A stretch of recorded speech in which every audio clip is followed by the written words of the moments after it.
He will come to re-establish the Satya Yuga at the end of Kali Yuga. So we have got enough time, 4,27,000 years to go to Vaikuntha. So that we don't have to be killed by Kalki Avatar. But out of 4,27,000 years also, the next 9,500 years are the only hope for humanity. Because in the Padma Purana it is said that Eka Varna Bhavishyanti. After 10,000 years, the whole Prithvi, everybody will become Eka Varna. Eka Varna means they will become very, very sinful. There will be no Bhagavad Katha anywhere in this world. There will be no worship of Tulasi. There will be no worship of the Lord. All the holy places will disappear. Slowly, slowly. And people will become very, very sinful. They will cook their own children and eat in the kitchen. People will become that sinful. There will be no food to eat. So this Prithvi Loka, Bhumi will itself become a Narak Loka. So there will be no difference between going to Naraka and staying here. So anybody who gets born in this 10,000 years is very, very fortunate, because even the Devatas in the Linga Purana that you described, they are laughing from the sky. They are saying those who are born in this 10,000 years and they do Nama Sankirtana, they worship this incarnation of Kali Yuga, Krishna Varnam Tisha Krishnam Sango Pangastra Parshadam Yagyai Sankirtana Prayai Yajantihi Sumi Krishna. In Kali Yuga, one who worships this Kali Yuga incarnation, in the Bhagvatam it is said, that person is considered to be the most intelligent. Sumedasha. Meda means IQ. In Kali Yuga, the most IQ of a person is not if he can gain a lot of money, he can gain a lot of prestige, followers. His IQ is considered if he understands the incarnation of Kali Yuga. Lord Gauranga Mahaprabhu, Shri Chaitanya Avatar, Daya Tumi Karha Vichar, Vichar Karile Chitte Pave Chamatkar. Please try to understand the Daya and the Kripa of Chaitanya Mahaprabhu, and you will be simply astonished. Chamatkar. Your mind will be full with love of God. So, we have to become very serious in bhakti, and we have to go to Vaikuntha in the next 10,000 years. We may take birth, but not after 10,000 years. It will be very difficult to get satsanga after 10,000 years. So, in one kalpa of Brahma, there are 14 manvantaras, and each manvantara has 71 divya yugas. One divya yuga is equal cycle of 4 yugas, Satya, Dwapara, Treta, Kali. Cycle is known as divya yuga or Chatur yuga. So like that, for 71 cycles go, then one manvantar is completed. And 14 manvantars are completed, then Brahma's 12 hours in the daytime are completed. So, I mean, and then ultimately, one divya yuga, like you know, is made up of 4 yugas, Satya yuga, Treta yuga, Dwapara yuga and Kali yuga. You know what is the age of Brahma right now? Nobody knows. Brahma is right now 51 years old. Already 150 trillion years have passed this time, creation. Now another 150 trillion years are remaining. So, and this is the day of Brahma is going on. Right now in Brahma Loka it is afternoon. And Brahma's day is noon now. 7th Manvantar is going on now. Because 14 Manvantars are there in his day. So 7th Manvantar, out of that 28th Chatur Yuga is going on right now. In one Manvantar there are 71 Chatur Yugas. So Lord Krishna, He is the Supreme Lord. He is not an incarnation. He is the source of all incarnations. And Lord Gauranga also, he is Krishna himself, so he is also the source of all incarnations. So they don't come in every yuga. Every yuga avatar is coming. In Satya Yuga, the Yuga avatar is whitish in color. It is known as Kapila or Shweta or Shukla. In Satya Yuga, the avatar, it wears a deer skin and that avatar matted hair, and it goes to the forest to perform meditation. In Satya Yuga, the avatar teaches us, Yuga avatar, how to achieve God by Dhyanamana. In Treta Yuga, the avatar comes in red color. That avatar teaches us Rakta. He carries a spoon and a ladle and a spoon in his hand, and he teaches us how to perform yajna. Because yajna is the dharma of Treta Yuga. By performing sacrifice. Do anyone know how to perform yajna here? Very few, because in Kali Yuga, yajna nobody knows. To do yajna, first of all, one requires lot of cows. Anybody has cows? No. We don't have even one cow. If you want to do yajna, you have to give minimum 10,000 cows in donation to the Brahmanas. In Kali Yuga, unfortunately, there are no Brahmanas also. So, yajna is very difficult in Kali Yuga. Meditation is impossible in Kali Yuga. We can't even sit with our spine erect. How can we perform meditation?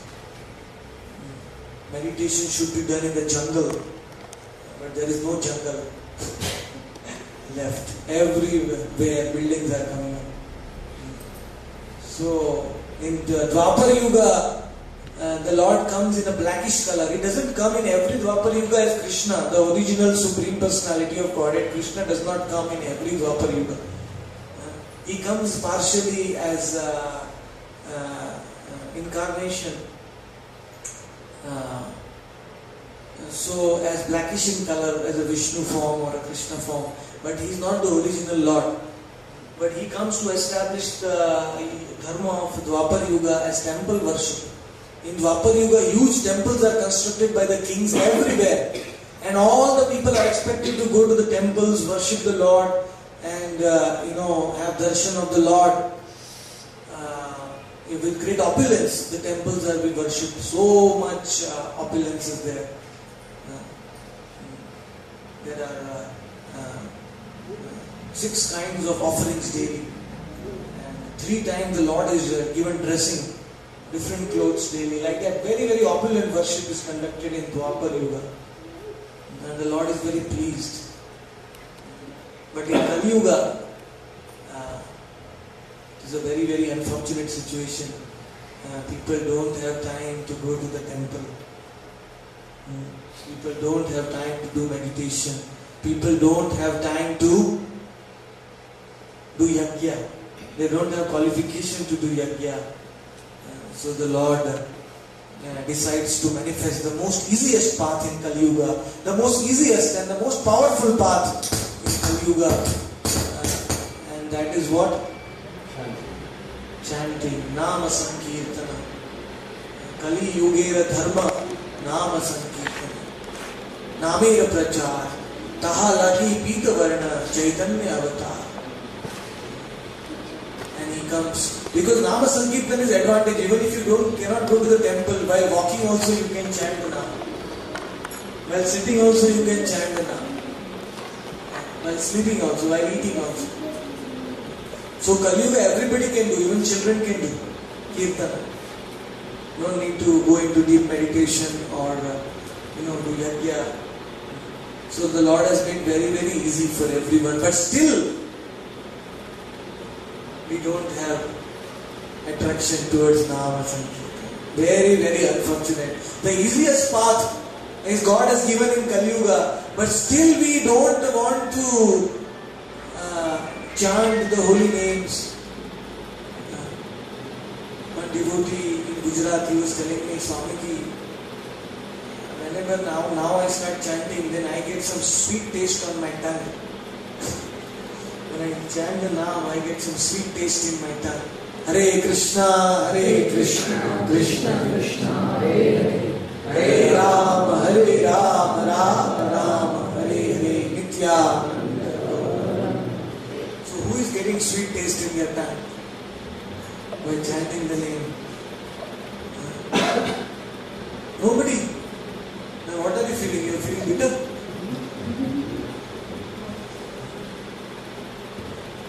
Who likes to chant the name?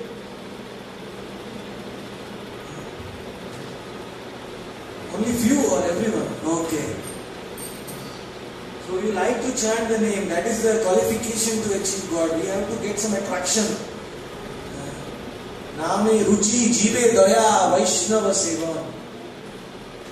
Once we chant the name with attraction, we should get some happiness by chanting. Prabhupada used to say that by chanting you should become happy. If by chanting the name you chant and you keep your face like that, and then who will chant the name? Nobody will feel inspired.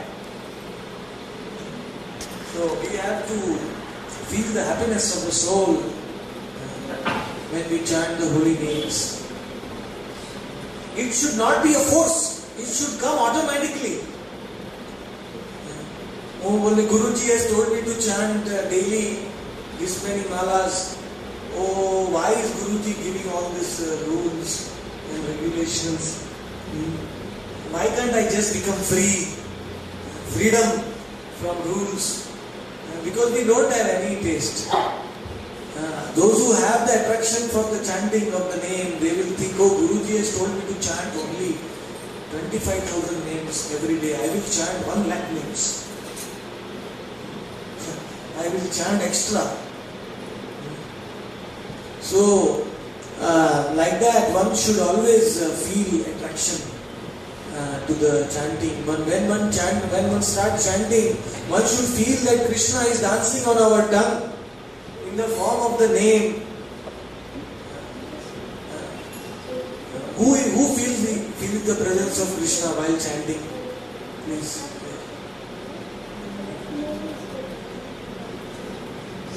Children are feeling, but old men are not feeling.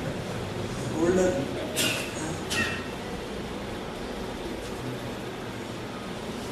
Are you remembering your office work or other things while chanting? That is why maybe you are not feeling. When you are chanting, actually the Lord should dance. Nama nache, jiva nache, nache premadhan. This name of Krishna and Gauranga, they have such a capacity that the soul starts dancing when we do Nama Sankirtana. The Nam starts dancing on the tongue. And seeing the soul and the Nam start dancing, even Krishna comes and starts dancing. He is so pleased by the chanting. That is why he says, I stay only at the place where my devotees are chanting. I don't stay in the Himalayas, in the hearts of the yogis. I don't stay even in Vaikuntha. I stay in the... So, we come to the pastime of Gajendra, Moksha. Gajendra was a very, very powerful elephant. He was, in his previous life, he was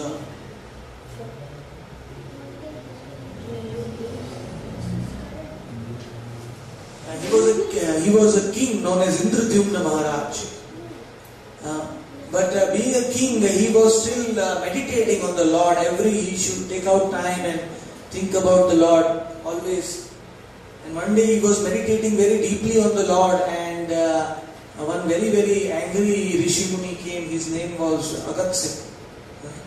And Agatsya Muni came to Indradyumna, and Indradyumna was closed his eyes and fully concentrated on the Supreme. So Agatsya Muni said, you are not receiving me properly. I will give you curse because you are sitting like Tamoguna. You are not receiving me. See, because of Agatsya Muni thought that he is actually pretending and he is sleeping. So he said, you become an elephant immediately. He gave a curse to this king, and when Indradyumna got the curse, he was immediately transformed into an elephant, not on this planet, but on the higher planets near Mount Sumeru. In the Swargaloka, these are the Mount Sumeru, and this is the beautiful lakes. This is the Trikuta mountain.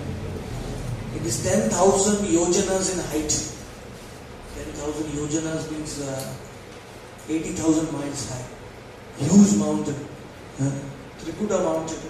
And on the shore of that mountain, Gajendra would daily go to take bath with his friends and his companions. Actually, these mountains and these lakes were the place where the Apsaras and the Siddhas, the Charanas, the Gandharvas, the Vidyadharas, they used to sport in the mountain caves. So it was a very beautiful place. In the valleys of the Trikuta mountain, all kinds of wild animals were there. And varieties of birds were always chirping and making sweet sounds. And the sand on the shore of this water, it contained all emeralds and pearls. And the lakes were very, very clear. So in the Trikuta mountain, nearby there was a beautiful garden known as Ritumata. And Ritumata, Varuna was coming to sport with his damsels. In that way, it was a very pleasant place. Karandavas, Chakravakas, cranes and other water birds were actually moving around. So, people of this world will pay thousands and millions of rupees to go to this kind of hill stations. They have never seen this kind of places before in their life, because these are not available to the human beings. It's only available to the demigods. So, Gajendra, he was living in the forest. Gaja means elephant and Indra means king. So Gajendra, he was the king of all elephants in that area. Very, very powerful. He was walking with all his female companions and his young ones. And while walking, he was crushing all the trees and the grass and the thickets. And the thorns were not even piercing him. So simply by catching Gajendra's scent, by his fragrance from his body, all the fierce animals like the lions, the tigers and the cheetahs and the jackals, and they were all running away. He was so powerful, Gajendra, because he was a king in his previous life. So even the snakes fled in fear. So after Gajendra walked, because of his enormous weight, he started perspiring very heavily, and liquor was dripping from his mouth, and he wanted to take a bath. He wanted to take a nice freshened bath, fresh. So he entered into the lake. He entered into the beautiful lake to take a bath, so that he will become relieved of all his fatigue. And the water of the lake was nectar-like, very, very cooling and soothing water. When we take bath, we come out of tamoguna. When we sleep in the night, we go into tamoguna. When we get up, we are so dull. So when we take a bath, we come out of tamoguna. But after coming out of tamoguna, we should utilize it properly. We should chant the holy names. The first thing we do in the morning, we will always remember throughout our day. Like after taking a bath, when our mind is fresh, if we chant the holy names, Hare Krishna, Krishna Krishna, Hare Hare Rama, Rama Rama, Hare Hare, Nitya. Then throughout the day we will be in the spiritual consciousness. But when we come home in the night, when we are tired and sleepy, okay, Guruji has told me to chant, let me now chant. Then I chant in that mood. Then if you give the worst time to God for chanting His name, then the God also will not, Lord also will not give you His best time. It depends on how you prioritize your day. The morning time is the best time to offer to the holy name of the Lord. I know Bangalore, there is no time in the morning. One has to get up and bath and rush to the office. But please try to at least to chant 15 minutes, if not more in the morning, at least before leaving office to office. It will give you a spiritual protection against all the influences throughout the day. Like in a city like Bangalore, one has to go through so much pollution, so much passion, so much rajoguna. So it is very, very important that we actually, those who don't chant in the morning will not notice spiritual progress. Your spiritual progress will be very slow. One can chant any time throughout the day, but morning time, if one chants, then the spiritual progress is very fast. One will feel very, very enlivened by the holy names. So, Gajendra, he came to take bath, and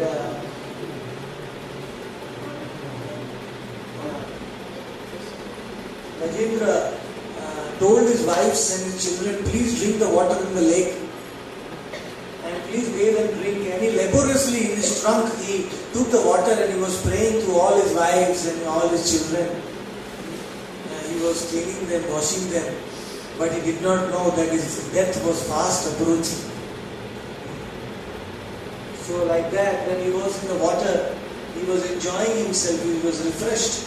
Suddenly a very, very big crocodile came in the water, and suddenly by the divine arrangement, this was not an ordinary arrangement, the crocodile he caught the foot of Gajendra in his mouth. Crocodile. So Gajendra was very, very powerful. He was not an ordinary elephant. He had the strength of 10,000 elephants. So he was pulling his foot, but it was not coming out. Why it was not coming out? Because the crocodile was also not ordinary. The crocodile was a Gandharva. His name was Huhu. Huhu. In his previous life, his name was Huhu. And he insulted another sage. So the another sage said, you insulted me, you become a crocodile. So this crocodile was also very powerful. So he caught the feet of Gajendra with the teeth and the blood was coming out, and he was not releasing the foot of Gajendra. And Gajendra was crying and crying. He was trying to pull the foot out, then it was not coming out. So in this dangerous situation, he pitiably cried to his wives and his children, please help me, help me. So all of them, they caught Gajendra's tail and they formed a big line, all the wives, and they started pulling Gajendra out of the water. But still Gajendra was not coming out. This crocodile is catching very strong. In that way, the fight between Gajendra and this crocodile went on. It was not an ordinary fight because both were very powerful. It went on for 1,000 years. 1,000 celestial years. The fight between Gajendra and the crocodile. So ultimately the demigods were watching. See, the demigods were watching with amazement, but the demigods were not coming to help Gajendra. That is the difference between Krishna and the demigods. Demigods will never interfere with our karma. But Lord Gauranga Krishna is so merciful, He will change our karma if our karma is too painful for us. Karmani nirdahati kim. Bhakti bhajam govindamadi purusham tamaham bhajam. Our karmic reactions are like seeds. What we have done in the past, the seeds are sprouting now, and what we are doing now, the seeds will sprout in the future. So, these seeds cannot be destroyed by anyone. Even the demigods, when we pray to the demigods, they give us some fruits, material fruits, as per our karma only. They cannot change our karma. So in that way, the fruits, the seeds of our karma, they can be fully fried by Bhakti Yoga, by Lord Krishna only.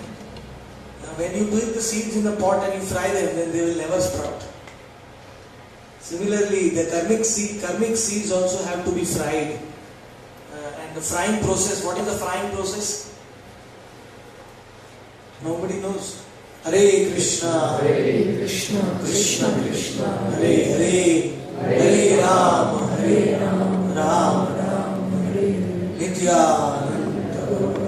When we are chanting, we are actually destroying our past karmic seeds, so karmic reactions. We are becoming free of it. So,